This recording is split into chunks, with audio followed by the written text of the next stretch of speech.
All right, coffee has been sipped, energy feels good. What's up, guys? Welcome back to another episode of Dad Hair Day. We are episode 4. And before I get into this episode, I wanted to do a little life update, or more or less wife update. Now that my wife has listened to a couple of these, she really wanted me to set everyone straight at home. Well, no, she didn't, but I'm going to that way alleviate the pressure and anxiety she gets when I start talking about things she does when she's not here, since I'm basically talking behind her back, I guess, in like a really weird way. So anyway, she's absolutely right about the Brita. I'm gonna have to concede that, and the Brita should always be full, it should always be cold, and yeah, so I guess she wins the Brita argument, even though I got a lot of comments, and I got some great DMs from people about how they have also had blow-up conversations and big fights and big blowouts because of that Brita water filter, man. So that was pretty funny. But also I wanted to clear up the situation of last week when I was waiting around and we were doing the hair washing episode, I talked about how I looked down into the washer and dryer that was making me prolong my podcast, and I looked down and there was only one article of clothing in it. And instantly Laura looks over at me and goes, people are going to think I'm wasting water. You needed to clarify that I was rinsing a tie-dye job that she had done. So my wife had just thrown a big party for our next door neighbor for her baby shower. And part of that was a tie-dye station. We made all these amazing little tie-dye onesies so that Phoenix has a little friend coming to join us soon, shortly. And so anyway, we had all this tie-dye stuff left over, and Laura wanted to tie-dye some of her old shirts and things like that since we had the stuff all out. So I guess as you rinse tie-dye out of shirts, another thing I don't know, just being a doofus, you can't just like rinse all the tie-dye shirts together, I guess, because then that would just ruin the whole thing. So you have to individually rinse them. Hence, that was why when I looked down, I saw one shirt in the washer or dryer or whatever it was that was making the GD noise. And yeah, so basically that's the life situation there. But today's episode, as we move on and start talking about hair, I want to talk about why you actually don't understand why you love your hair so much. There's so many subliminal, there's underlying things. There's things that go on behind the scenes in your mind. Subliminal. Yeah, subliminal. I'm gonna get it for this. Anyway, there's reasons you actually love your hair that you don't understand. And there's reasons why I think you also love your hairdressers. And you love your hairdressers so much and you don't even understand why either. So I want to shine some light on the reasons why. And you know, this episode, the context of this episode, you know, it got my brain spinning when I was thinking about when I was first getting my hair done, like by Janae. And even though she was my cousin and she was like the coolest thing ever, like it was just this cool bond. Like you could come in and like kind of talk to this other person that seemed to care. And when I started assisting in that salon, I really started to notice that the bonds people have with their hairdresser. And I remember being so inspired by one of Brian's clients that she was sort of like his first client ever. I think it was like when he was an assistant, and he had been doing hair at that time when I was apprenticing. Brian had been doing hair for 20 years.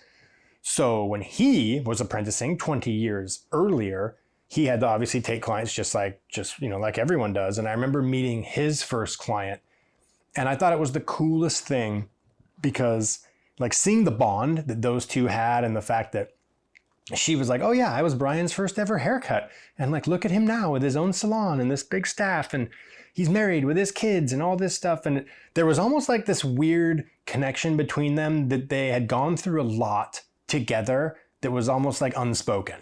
And I just don't know very many relationships other than the hairdresser client where you have all these little subtle nuances. You see someone grow so much from, you know, if you obviously have a steady client that continues to come back, you see so much of their life and they share so much of their life with you that, you know, it just like, it becomes almost like a love. It becomes like this love story, and in not like a weird way.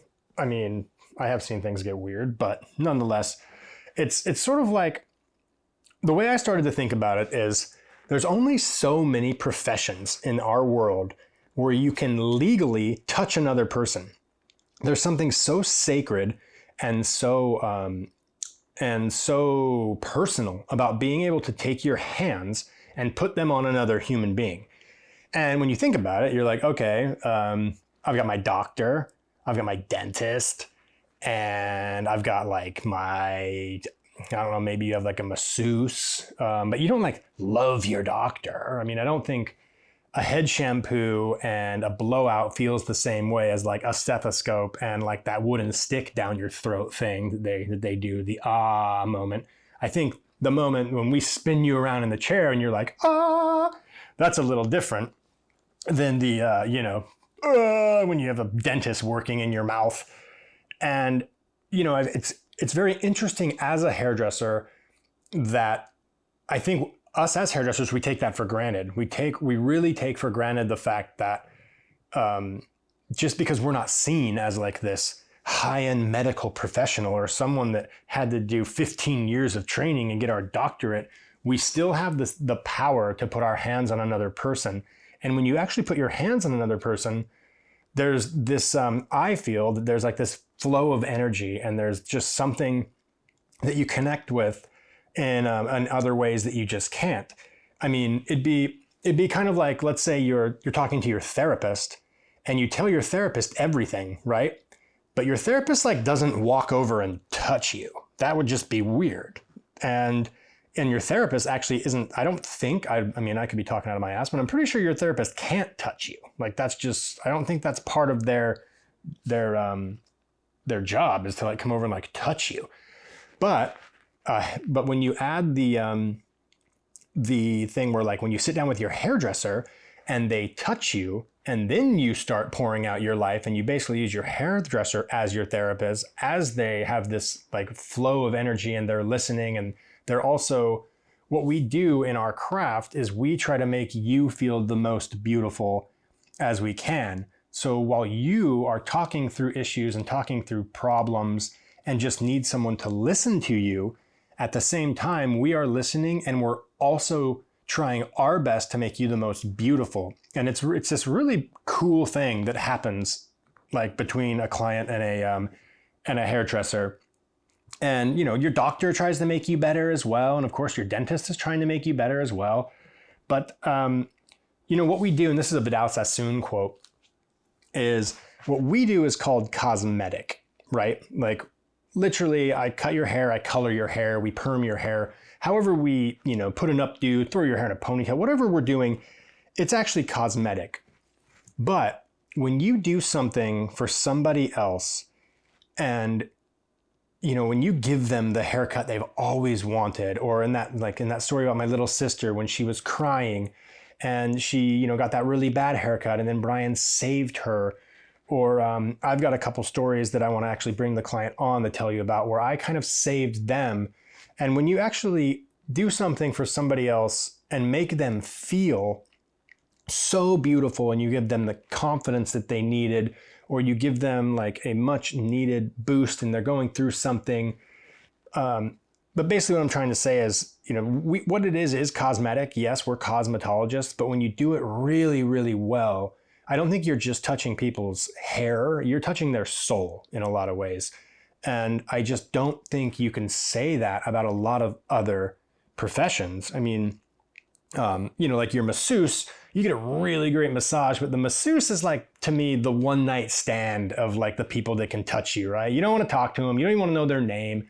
It's like, you just want to lay down, let them do their job and just get out of there, as fast as you can. Hopefully they work out what you needed to work out. I feel like the masseuse is definitely the one night stand of people who can touch you, legally. But anyway, what is so great, I think, about your hair and the love that you have with it is, now, like I just said, it is something where you can touch somebody's soul. And I think what's so important about your hair is that you actually grow it yourself. It's your hair is such a beautiful. Oh, Loki is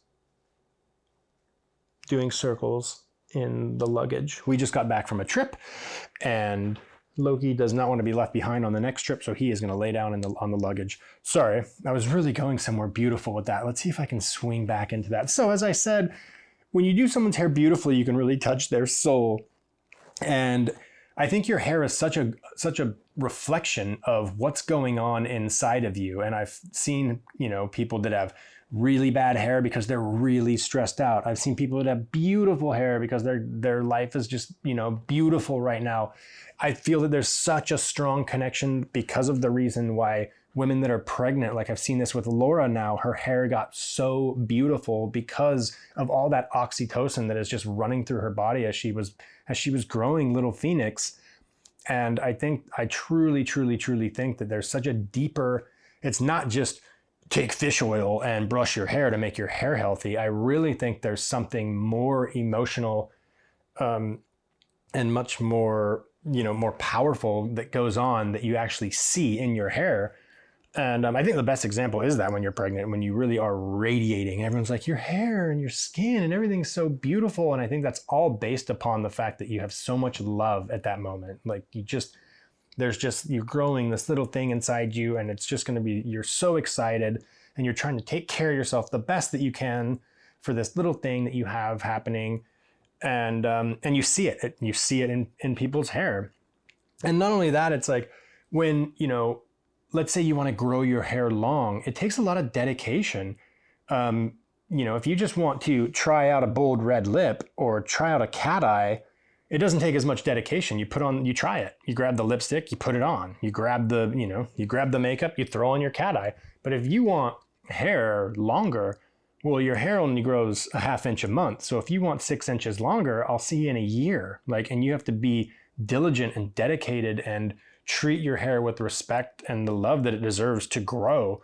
If you're constantly wrecking your hair, it's never going to grow. And so, it's one of those things that you take so much pride in. It comes back to that Marsha Brady thing where she would brush her hair every night and you could see the pride she took in it. And just because the hair is legitimately attached to you, you are bonded to it.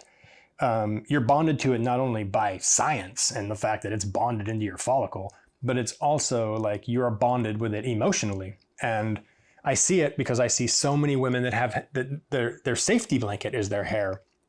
I know that a lot of times in my consultations, it may be brash, but something I have to ask now with a lot of clients, especially my clients that are first-time clients, and they're coming to me with very long hair, and they're like, oh, I want this much cut off my hair.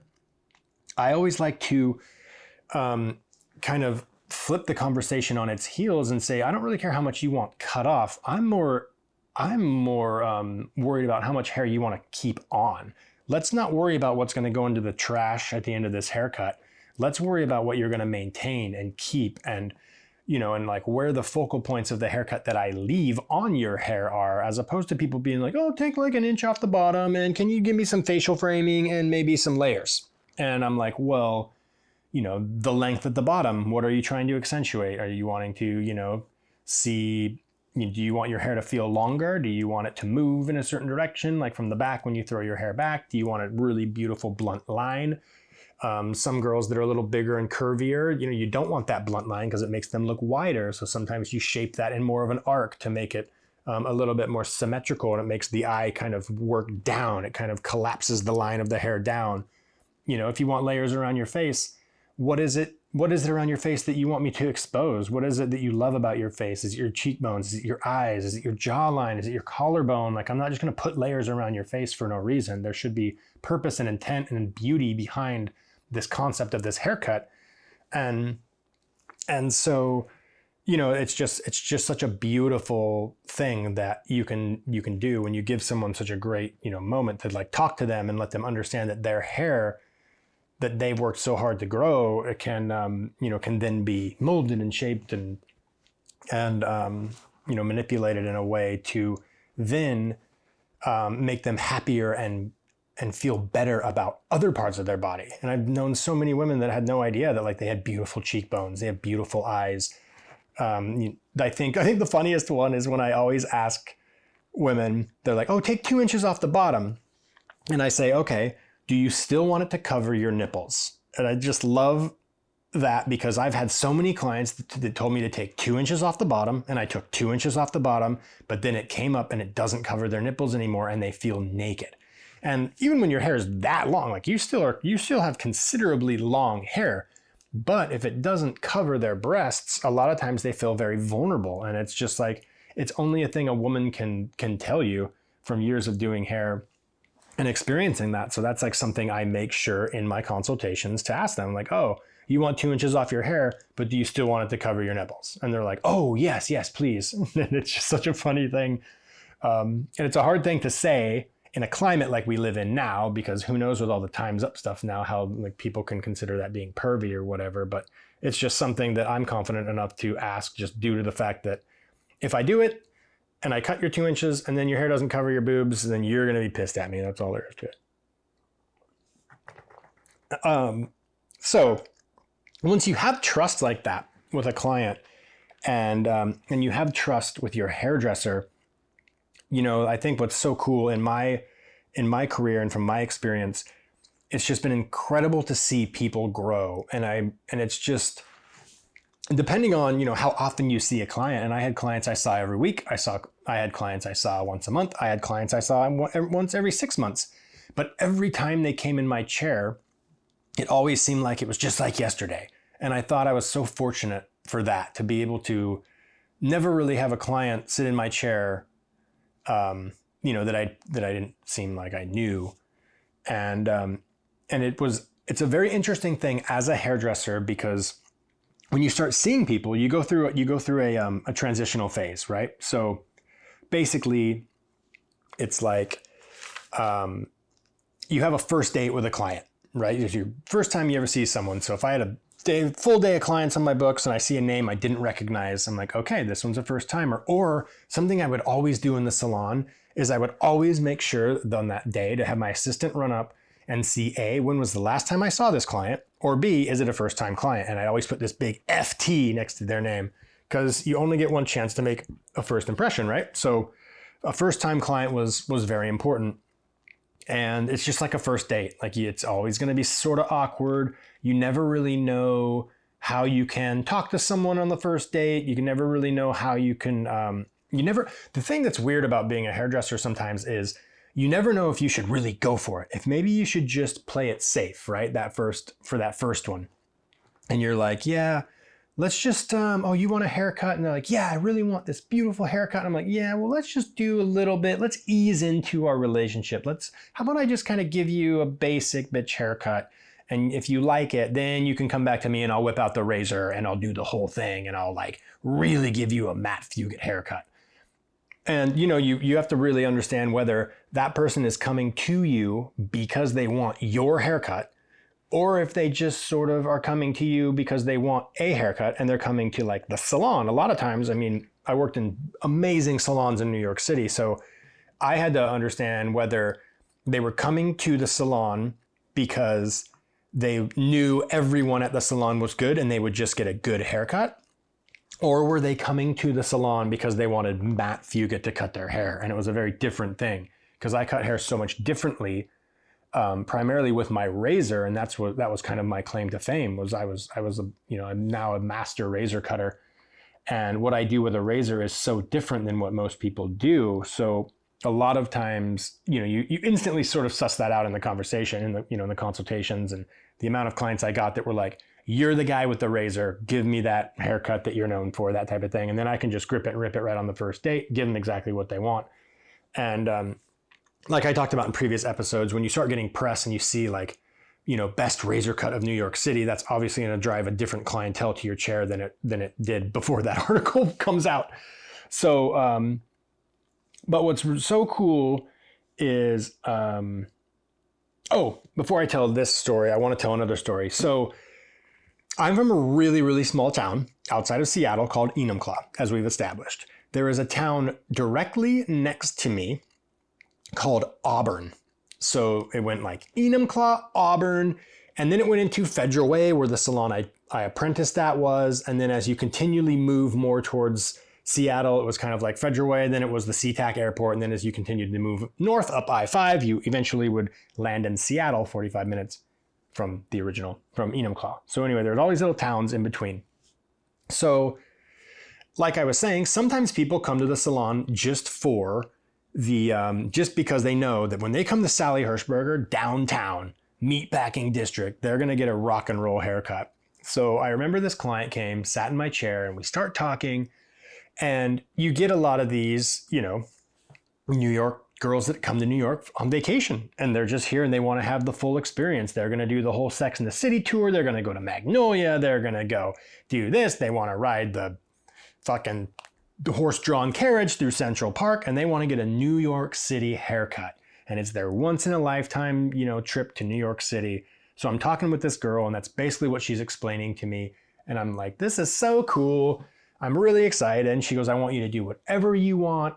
To be honest, like, it doesn't matter. I'm going to go home and, I'll let it grow out, and I'll, tell my hairdresser about this whole experience, and, blah, blah, blah. We go on with our lives. And I said, absolutely. This is so much fun. So, of course, I go to the front desk. I'm like, charge this girl double. I'm never seeing her again. No, I'm kidding. But so as we get talking, I was asking her, so, where's home? And she goes, oh, I'm from like a small town outside of Seattle. And I kind of went, oh no, really? And she went, yeah, I'm from this town called Auburn, Washington. And I went, oh my God, I know Auburn, Washington. I'm from Enumclaw, Washington. And she started laughing so hard. And she goes, you're from Enumclaw? And, we were like high school rivals. We were both, I remember going to Auburn all the time, playing baseball and football against Auburn. And I started laughing so hard because I kind of felt like I failed her. I kind of felt like she came to New York City on this, on her once in a lifetime trip. And I even told her this. I was like blunt. I'm like, oh my God, I feel so bad. Do you even want me cutting your hair? Like, would you rather have like James from London over there? James from London James. Like, would you rather have him cut your hair so you can go home and tell the story that you went to New York and had your hair cut by this like beautiful man from London? And she was like, no, this is almost a better story. This is so cool that I came to New York and I'm getting my hair cut by someone in the, like, what that time she considered the best salon in New York City. And she was like, I can't believe I'm getting my hair cut by some kid from Enumclaw.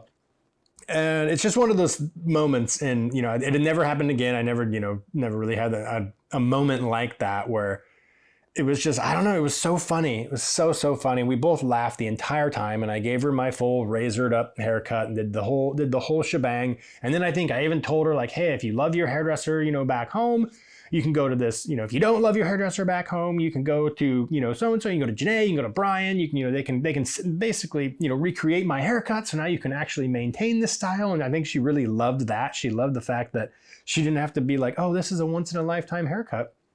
But it was definitely a once in a lifetime story.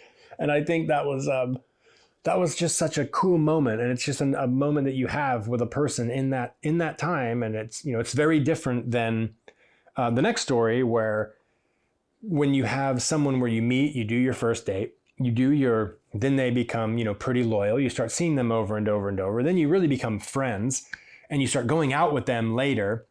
And I had a client, and she actually was the publicist of the salon that I worked at. And I truly,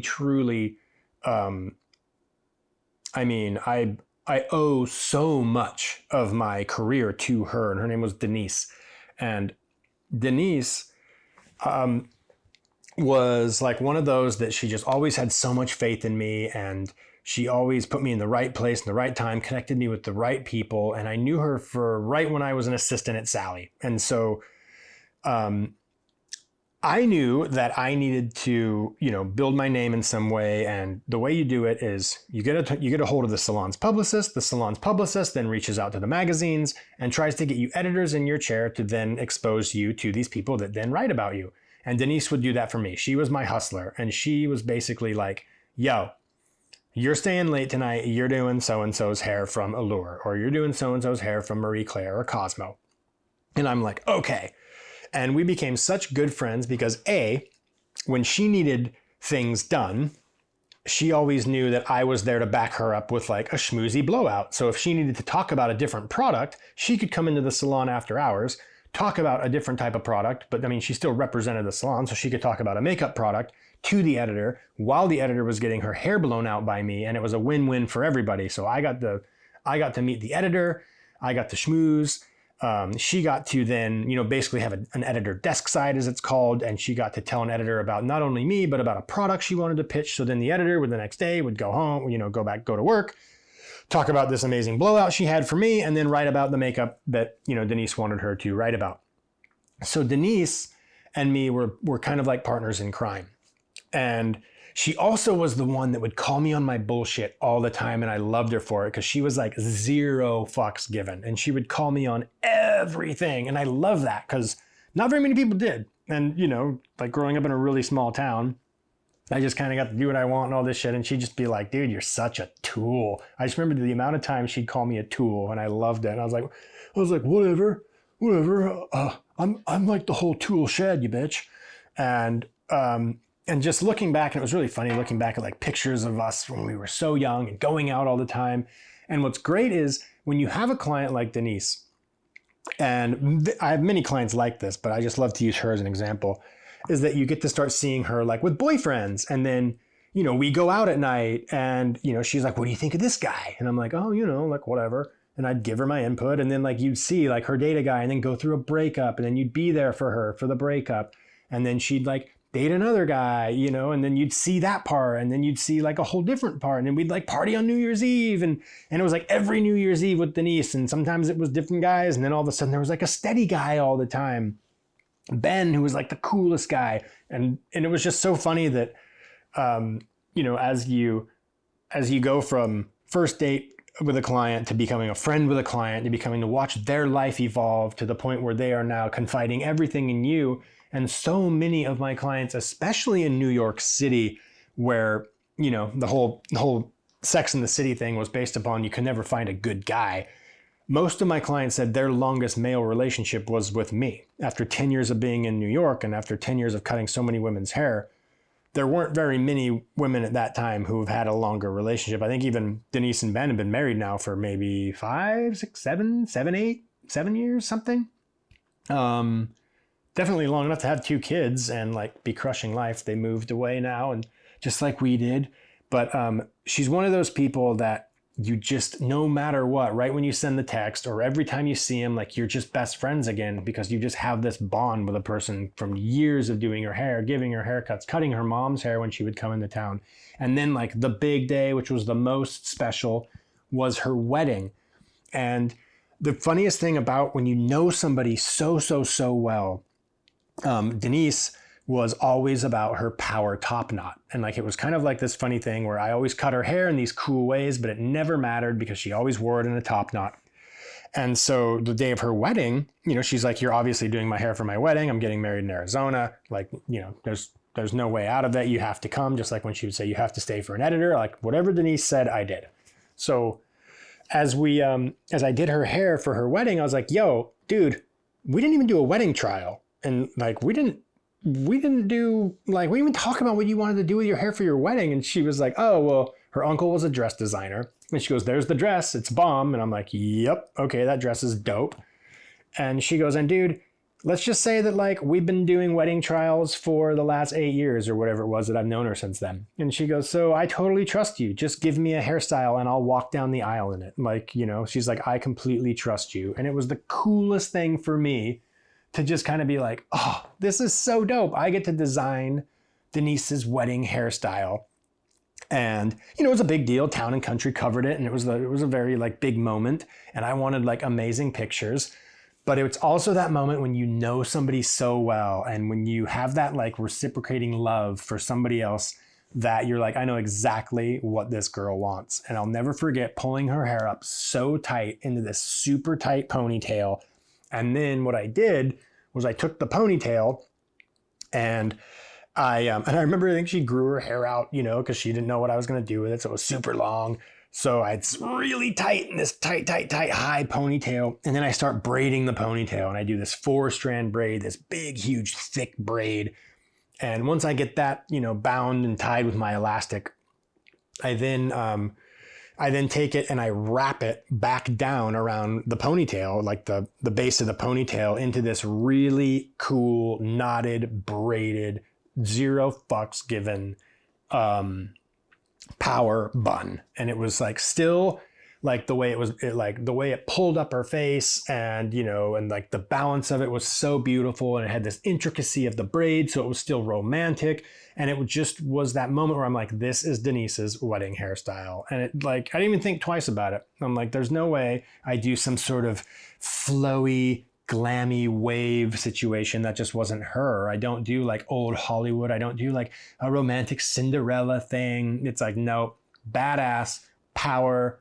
Like that's just, and it's just so cool, because that's what I love about being a hairdresser, is you just start knowing your clients and you know what they want, and you don't even really have to think twice about it, and it becomes instinctual. And I think when your job becomes less about, connecting a dot and more about following your heart and being much more instinctual, that's when you really truly start mastering your craft.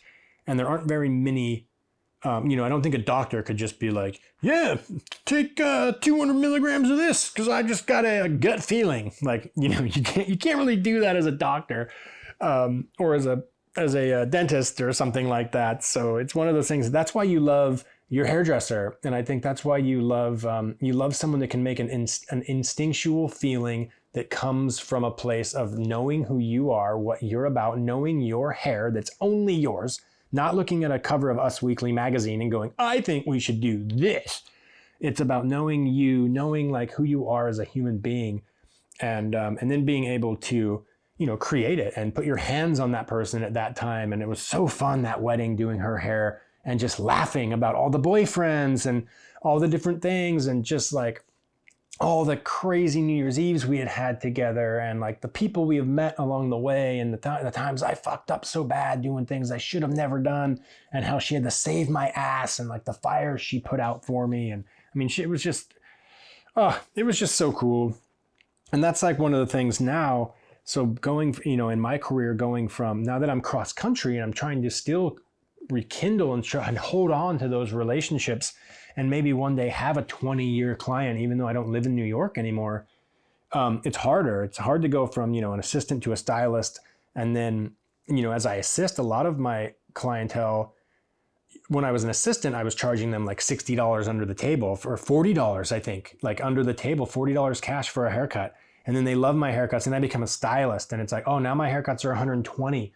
And they're like, well, you used to charge me 40. And it's like it's really hard. It's a dilemma of, when are your clients and when are they your friends? And, like I'm a Cancer, so I've got this big heart, and I'm always like, yeah, well, I did used to charge them $40. And that's when the managers of the salon have to get involved, and they're like, dude, you can't do $40 haircuts at this salon. Like, I'm sorry. And then as I progressed in my career, and, the accolades started to come, and I could command a higher haircut price, then like, what do I say then when my haircuts are now $250, and, I still cut the same person's hair that remembers when I was 40. And it's like, it's very interesting. And like some of those I call them, I grandfather them in. I grandfather their price in, because that, like, depending on what those people have done, most of them are the ones that build your clients. Those clients that you cut as an assistant are the ones that told someone about you, that told someone about you, that told that one person about you, that told 100 people about you, that told, and it's this snowball effect that, even though my haircuts were $250, I would have like these things where, everyone kind of started to get their own price. And that's, very interesting, and probably not the best business plan, but, come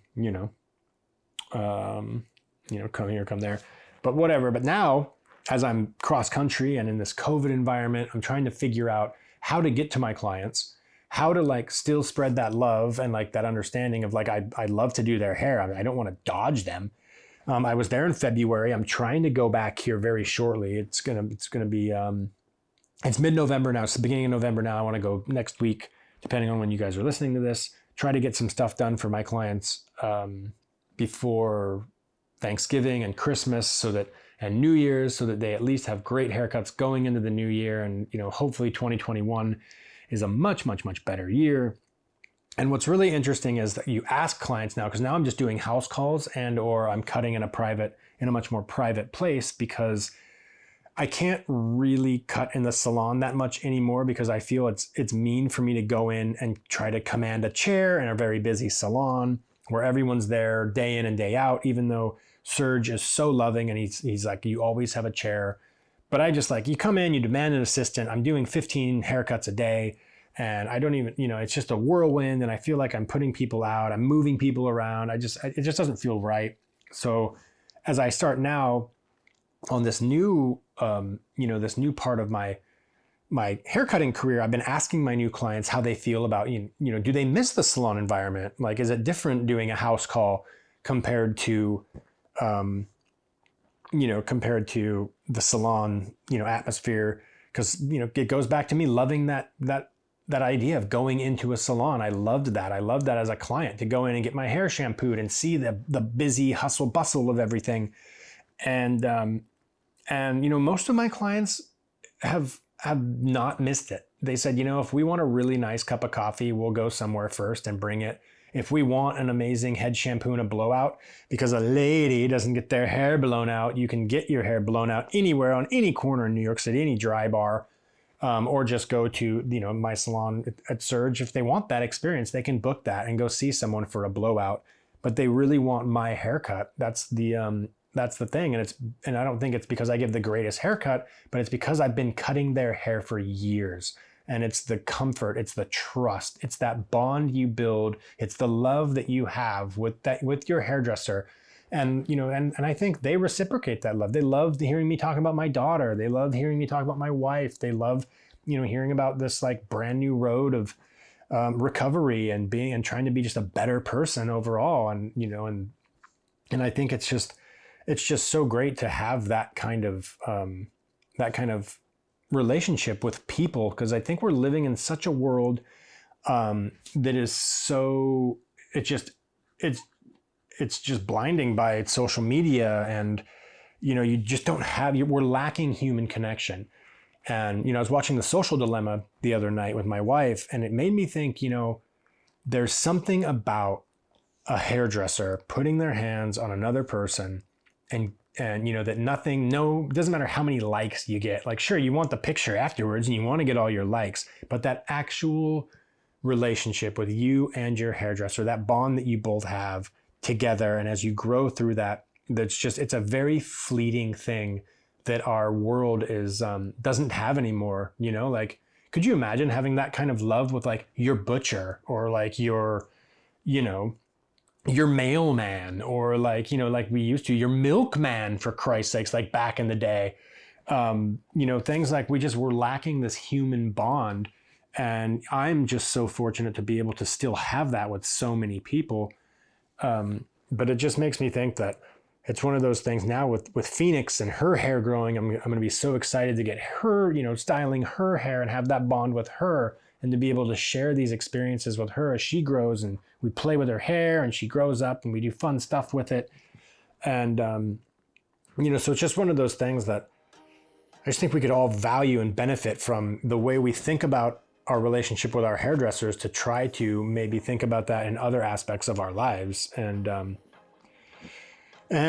yeah, because even though my clients don't really miss the salon, I've definitely noticed I do. I really miss the salon. It's just a thing that, ever since I was a little kid, it's what made me want to be a hairdresser, going into a salon, being a part of that world, the energy, the stylist. I love hairdressers. I just love seeing us work the long hours and deal with our crazy clients, and deal with the ones that we love and the ones that are the nuts ones, and, being able to vent with each other in the break rooms, and then still go back upstairs and turn it on when we need to turn it on, and give the clients exactly what they want, whether it's from the heart or staged. But nonetheless, I definitely miss the salon, man. And so I hope that maybe when COVID clears up, we can figure out a way to get back at full capacity, or I can do something out here, or there's even an inkling of maybe going back to Seattle and having some fun up there. And I'm going to do that for Christmas. I want to go cut with my cousin Janae again. So I've reached out to her. She's got an amazing salon in my hometown,